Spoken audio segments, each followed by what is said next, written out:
don't worry about the road stuff in the playoffs. You think it just wipes away? I think they're going to go steal one on the road in the playoffs. It'll be different. They'll be up for it. They'll still want to come back home to Chase Center and take care of business. Now, the margin of error, they may lose a couple at home this year in the playoffs. It just may happen. They did with Kevin Durant. They did before Kevin Durant. Game 1 of the finals they last lost year. at home. I mean, that was the only loss they had last season. I know, but 11-1. They were up the whole game until the fourth. But look, I'm looking at the Clippers schedule now. Okay, let's say well, they're in the Paul 5 George spot. injury. It's hard to look at them the same, So but you never know. They're at home for the next 3 games. Okay. Oklahoma City, New Orleans, and again, Zion's going to get reevaluated in 2 weeks, so he's going to be out that game. Oklahoma City, New Orleans, Chicago. They have a back-to-back in Memphis next week. Back-to-back in Memphis. It's going to be tough for the Clippers. Then they go to New Orleans, down to the Big Easy, the Smoothie King Center. Then they come back home, take on the LA Lakers, take on the Blazers, and then they finish the season in Phoenix. So they're going to drop here. They're going to drop. Let Russ cook. Oh, God, let Russ cook. The Smoothie King Center. Every chance you can to get that name in. I love that you know every single arena. I got to be honest, the Smoothie King sounds great right now. It does sound delicious. That's some ice cream from Salt and Straw. What's that? It's on California and Fillmore. Salt? Sacramento and What's it Fillmore. called? Salt and Straw. Okay. Ice cream. Is I it guess like it's a high-end ice cream? I don't know if it's Tell him high-end or Bonte not. Hill sent you. Hey, dude, I had this. I swear to God, it was like What was cookie it? dough, caramel fudge Oh, I cookie love dough, cookie dough. with the waffle cone. I love waffle cone. I'm not a big sweets guy. I don't eat candy. I don't like ice cream. I love ice cream. I mean, I like ice cream, but I don't just go out my way for it. Yeah, I love I eat it. ice cream maybe 4 times a year. If my wife leaves it in the fridge or the freezer, I'm eating it. The Dude, whole thing. We've got ice cream in the freezer for like over a year. It's probably not even. I'm a good big anymore. drumstick guy. Oh, Those I are love all the peanuts drumsticks. on top and the But what about the 100%. caramel in the middle? Those are good. 100%. Those are good. 100%. Salt and straw, dude. They had. Oh my The lord. Nestle ones. All right, looking at the Suns' schedule, they're in Sacramento Friday night. Light the beam. Then they play Philadelphia at home. Then they go to Utah. They play Minnesota, Denver at home, at OKC, San Antonio, Denver, and then the LA teams at LA against the Lakers at Crypto.com Arena for the second time this late in the year. Then they host the Clippers. Not going to be easy. Not going I'm to be liking the Warriors' easy. chances at that 4 seed, man. The Warriors could snatch the 4 seed. Now, what if they had to play Phoenix as that 4 spot? I'd rather have them at home, right? The home court, right off the bat. KD, Bonte. KD coming to Chase Center for the first time. It's in the playoffs at Chase Center. I wonder if he round gets a one. standing ovation. I don't at the playoffs. Salt and straw. The people chiming in on salt and straw, that is some snitching ass ice cream. Yeah, it's Salt and Straw and Burley game. So they got one the Burley game, then they had the one in Sacramento Fillmore. Pull up their menu. I'm telling you, this place is legit. So if they get the 4 seed, I mean that I have a hard time talking That about would what be seed they're going to remarkable. get. That would be remarkable. That's like if the dust settled on this season and you're like, hey, they had the 4 seed after everything that they went through. I mean, wow, that would be like the Donner Party actually making it to the end. So, am I wrong? No. That got really dark for a second there. Well, I mean, I heard. Donner Pass is there for a reason. I heard something else. What? I heard this. What? Did I say it? No, I just something else came through my head when you said that. No.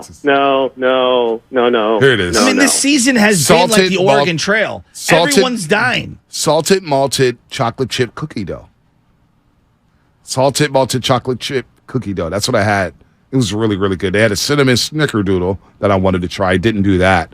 Peanut butter brittle, caramel fudge. Hi, I'm Bonte Hill, and when I'm at Salt and Straw, I order the Schnickerdoodle. No, I ordered a salted malted chocolate chip cookie dough. That's the one. Sea salt with caramel ribbons. This place is good. It's called Classics West Coast. And it's in Burlingame? They have one in Burlingame. They have one in Sacramento. Burlingame Ave. I love Burlingame nice. Avenue. I went to La Corneta there just a week ago. There's a Delfina right there. They've got a Limon. Yeah, there is a Limon right on the corner. Burlingame Ave is bougie. Yeah, It's where the bougie folks go. Absolutely. The Apple Store. Bougie Bonte. Yeah, there you go. Yeah. Rum custard, raisin shortbread, and bran butter, peanut butter brownie, cereal puffs. I mean, this place is legit. Legit. You can't go there every single day. All right, you can't go there every single day. But Salt and Straw, I'm telling you, man, this ice cream's legit. They got West Coast, they got Florida. I mean, it is nationwide delivery. You pick it, dude. This place is legit. It's always packed. Always packed. People crushing the prices, but I will pay more for premium stuff like that. Like if it's legit, yeah, I'm paying more. Come on. Newsflash, everyone. the price of everything has gone Yes. up exponentially. It's expensive. I mean, everything's expensive. Think about our rent. Think about property tax. It's unreal. Think about mortgages. Think about gas. Everything's expensive. I got to So try you know this what? place out. The This is hell, on my the hell, bucket list the hell. now. I'm splurging. Right? The hell with that. I'm not living the broke life anymore. I'm balling on the budget. I get all that. I'm splurging. I'm gonna make myself happy. Good for you. I can't take this money with me. I'm with you on that. So I'm gonna spend all my money on Salt and Straw. I like it. Love it. You ever been to Salt and Straw? I just trying to think about that. No, I don't think I ever have. Well, you know what? So it's now on the list of ice cream places I gotta get to. Lunchtime Lutman. Let's go. Salt and Straw can seal the deal, baby. Get your date number 2. Date number 3. Last question on this before we get back to the Warriors. Are you one of the kind that put both hands behind your back, look into the glass as you're looking at the different ice cream, and go, may I try a sample of that? No, but Anna always asks for samples. Kind of gets on my nerves. A Does it? little bit. Can I try the chocolate? Yeah, it tastes like chocolate. Can I get a Can I sample try of the that? vanilla? Yeah. Can I try the strawberry? Yeah. I mean, Anna they all gets taste the same, people. Gets a sample all the time. It's just like, you know what it tastes like. We've been here before. Why do you need to taste it? To make sure that you know what you want? No, I look at the menu and I go for the same things. I'm a creature of habit. I always go when I go to Original Joe's or if I go to Tony's Pizza, I get the same thing over and over and over again. I get what I like. Yeah. I know what I like, and I'm not going to waste my money on trying something new. I feel that. You know. Yeah. If you like it. So Salt and Straw, I do like it. it. I like the sea salt with caramel ribbons, and so now sometimes you could go 2 scoops. You go 1 of each. I usually just go 1. Yeah, I usually go Yeah. one flavor. I One don't flavor. mix and match my flavors. Yeah, I don't like to I'm mix and usually a match. mint chocolate chip guy. Yeah, salted malted chocolate chip cookie dough. All right, let me ask you Radio this. one. Bonte at Church's Chicken, crispy crunchy chicken. That is. You ever been to crispy? No. You ain't never been to crispy crunchy chicken? No. South Van Ness at 18th, Yeah, the they're gas like connected to station. the gas stations. Yeah. Are they? Is it? Fidelity. The Mac is pretty good there. I like the Mac. It's super bad for you. It has to be like 5,000 calories, The but it's back is delicious. terrible. The back is terrible. No. Solid, liquidy. No, mine's not. Where are you getting your crispy crunchy chicken? I went down to the wharf. They had one down here. No, you can't go to the We had a wharf. staff That one meeting. must have cost $40. No, you got to go to International, like in Oakland. They got the spot. Or you go to South Van Ness at 18th and the biscuits. Is yesterday the kind of game that was they can flip the switch game? I'm It asking. is. I'm asking. It is. Because it just and the they've had vibe those felt games. different in that fourth quarter. The vibe did feel different, but they've had these games all year. What, 1 step forward, 2 steps back, or Exactly. or one and one, and you're just Now, stuck but in neutral? again, this is why I have a glimmer of hope with this basketball team because we saw them flip the switch last year during the last 6 games. Lost a tight one to Phoenix, came back against Utah, went 5-0 down the stretch. Klay Thompson got hot, and they rolled into the playoffs with all types of momentum. We didn't know what they were going to look like. Stephen Curry, first game back, was the playoff series against the Denver Nuggets. Off the bench. In game 1, off the bench. All right, Jordan Poole's on a heater, but we didn't know what he was going to look like in his first ever postseason. Well, first couple games, he lit it up, Mr. Money Time. Klay Thompson was balling. Same averages in the regular season and playoffs when it comes to 3-point percent and field goal percentage. So, you know this team, and some people go crazy and they say it's cringy, but championship DNA matters to me. And they know, okay, the finish line is near. Nobody's going to worry about the regular season once you get into the playoffs, especially if you have a deep run. We'll laugh at the regular season, say, man, they hosed us, they teased us all season long. But if they could put something together over the next 8 games and they go something like 6-2, think about how we're going to be feeling going into the playoffs. We're going to be back on that hype saying it's going to be tough to beat this team 4 times in 7 games, especially if they get GP2 back and maybe Andrew Wiggins. Now, again, on this show, we're assuming that Andrew Wiggins isn't coming back. That's just how I'm going to play it. That's how I'm going to play it. Missed 17 straight games. He's not here. If he comes back, damn, that's a great jolt. It's a great boost for this team. Hopefully he's okay. Again, our prayers, thoughts, wishes go out to him and his family. But if they do go 6-2 over the last 8 games, now this flip the switch question, I'm saying, oh, they did flip the switch. But it's been a rocky year, Shasky. I really don't know with this team. It feels like after every loss, especially the road ones, it's like this team can't beat anyone no matter what. And then after a lot of these wins, it's like, wow, like the Bucks game the other night. Wow, Steph Curry pulled that out of a rabbit out of the hat, Yeah. and they find a way to win. I don't care if Giannis isn't out there. Like, that was an unbelievable win. Yep. You're like, they can do anything.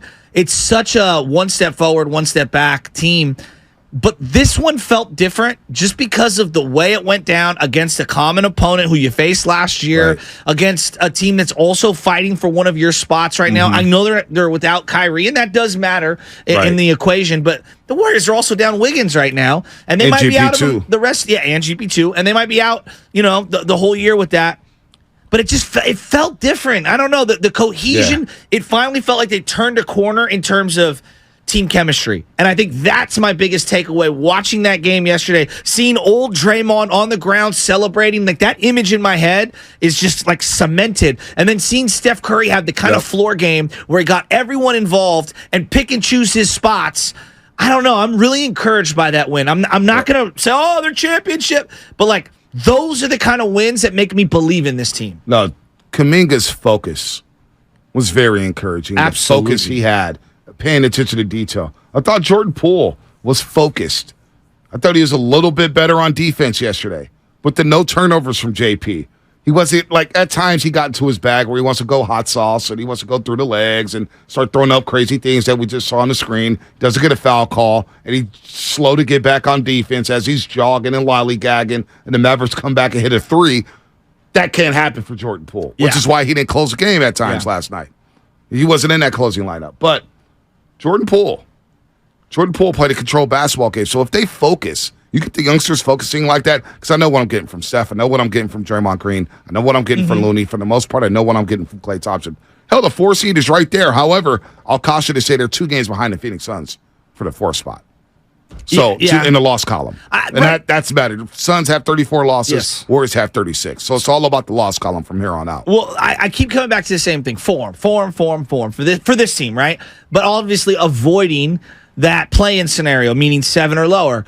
I feel really encouraged with where they're at, and the defensive intensity to me is the number one thing. Seeing them lock down defensively, and then B, you gotta feel like Klay Thompson's gonna figure it out on the road here. I know the last couple of weeks on the road haven't been the greatest.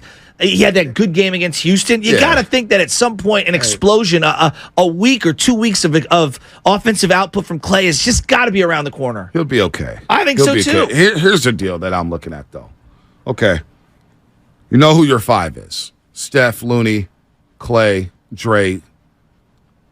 We'll see about Wiggins. If Wiggins comes back, now your starting 5 is solidified.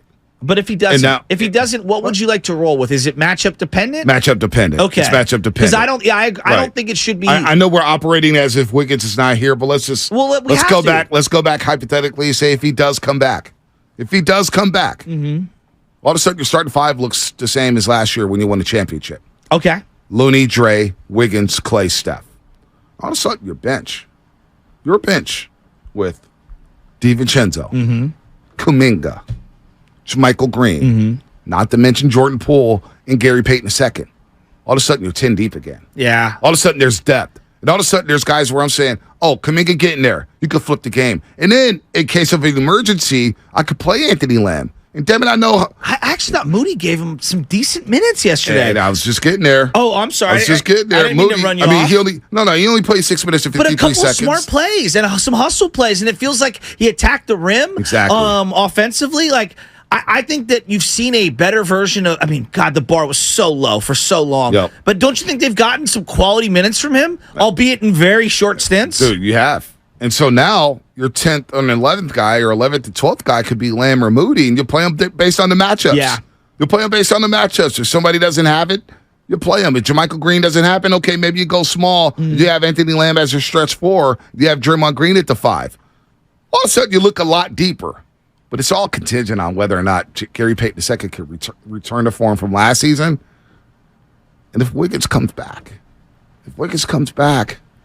and I'm looking at these standings, and I'm looking at the way Steph is playing, all of a sudden we can dream again about a parade down Marcus Street. But right now, I don't think we can do that because we don't know about Andrew Wiggins.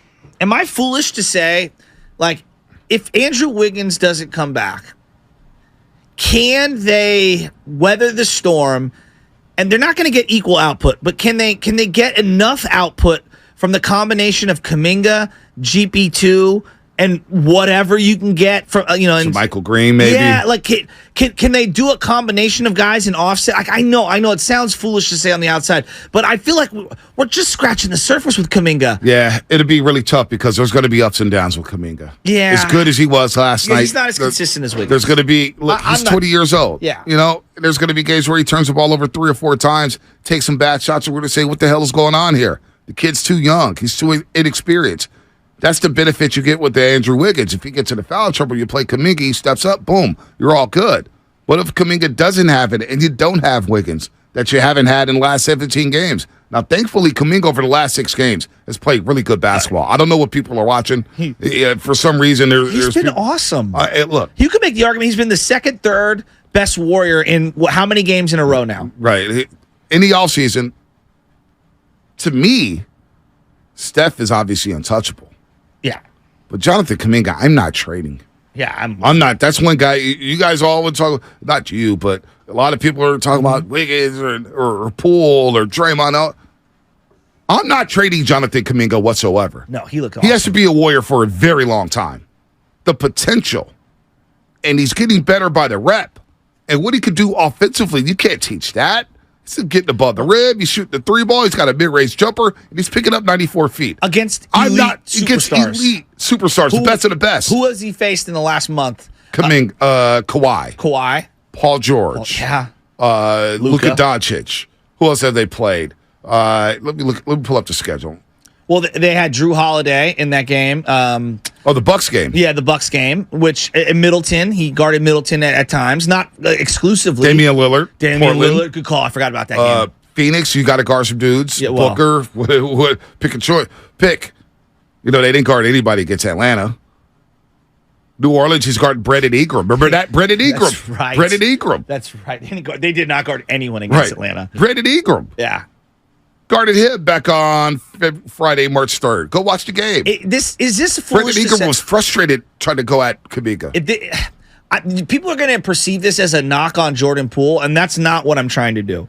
But if I'm betting on futures for this organization, boy, I feel like Kuminga's got the farthest to go, but he's also got, I feel, the highest potential if we're comparing moving forward, right. Jordan Poole and Kuminga. And that is not a knock on JP. I think that's more how highly I think of Kuminga. Right. Am I They wrong? do different things. Am I wrong? But it feels like Kuminga will be able to do more on the basketball court because of the way he defends. He looks He's like more he of could a be two-way player. First or second team All-NBA type of player. Yes. Like, I really believe that. Yeah, especially Maybe I'm being foolish. Especially all defense. Yeah, well, I think that's a separator. All defense. I mean, like, That's this the guy separator. may be in a conversation for DPOY at some point in his career. He's only 20 years old. And Steve Kerr saying, hey, go pick up Luka 94. Actually, they were like, Kuminga did that on his own. I loved it. And then they picked his pocket right at half court. It was great. So Poole does different things, but if you could let these two grow together, oh, so you're cooking with something. Let's go to Luke Man and Vallejo. Luke Man, what's happening? You're on the Morning Roast here on 95.7 The Game. What's up, fellas? Thanks for taking my call today. First thing I want to say, Mark Cuban need to shut up. It wasn't a 2-point game. That was a 5-point game with a boo-boo Reggie Bullock, what, chuck-a-chuck 3 that all of a sudden counted. If it was a 2-point game, we would have played defense on that last possession. So he need to throw all of that out. He just need to throw that in the trash can and his leaky arena. I mean, I can pick 6 different moments in that game where there were horrific officiating that caused the discrepancy in the score. Agreed. Yep. Keep going. Kuminga has just been what everyone thought he would be, but a lot sooner. You know what I mean? Right. Like the way he's been defending the last couple of games, he's learning. The way he didn't foul Luka on these step-back threes, the way he put his arms down and just kind of went by him, that still distracted his shot. And these things that he's learning game after game has just been everything we needed, including with the absence of Andrew Wiggins.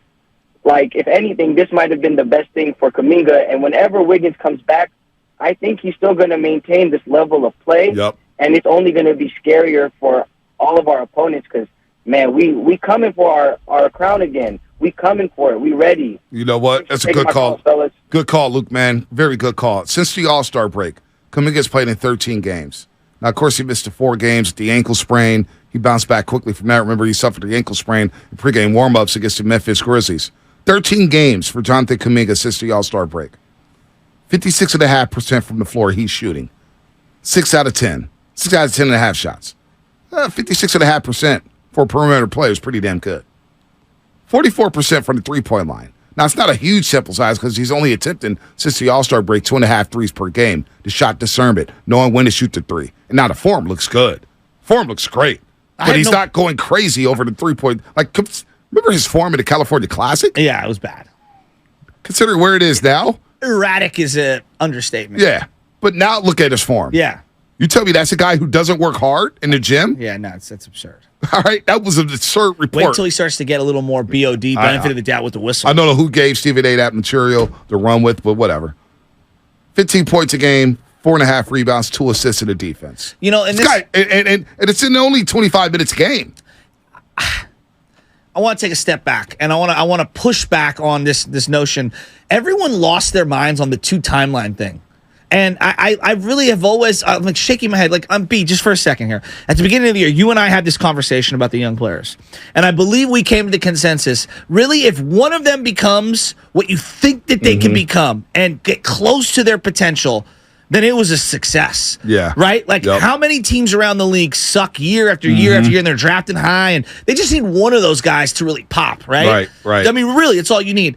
And this whole, 2 timeline thing, name me, I've always said this, and I don't understand this. Name me a company in America that doesn't have people at the top of their craft and some young people that they're trying to groom into positions of prominence within a company. Yep. Every sports team, every business, every entity out there is trying to develop someone or a couple of people into prominent positions within the company. So, this whole, oh my God, how could the Warriors have thought that some young players, you need old guys? Well, you see with some of these old guys, they're hit and miss too. Like JMG was very missed at the beginning of the year, and he's been hit as of late. Okay, so I'm looking at the young guys, and I just think all of the rhetoric is ridiculous because I do believe there is a variety of people that have tolerance for veteran mistakes and but zero no tolerance tolerance for youngsters, for rookie mistakes, and I think those people are morons. Yeah, well, everybody's. I'm hearing Kuminga needs to rebound more. I would like to see him grab a few more rebounds. Oh, no doubt. Yeah. However, watch the game. I wanted Clay to rebound for 10 years, and now he's starting to rebound. But Kuminga grabbed 8 rebounds the other day. Why? Because he wasn't guarding dudes strictly on the perimeter. With his back to the rim. Luka put up 10 3-point attempts yesterday.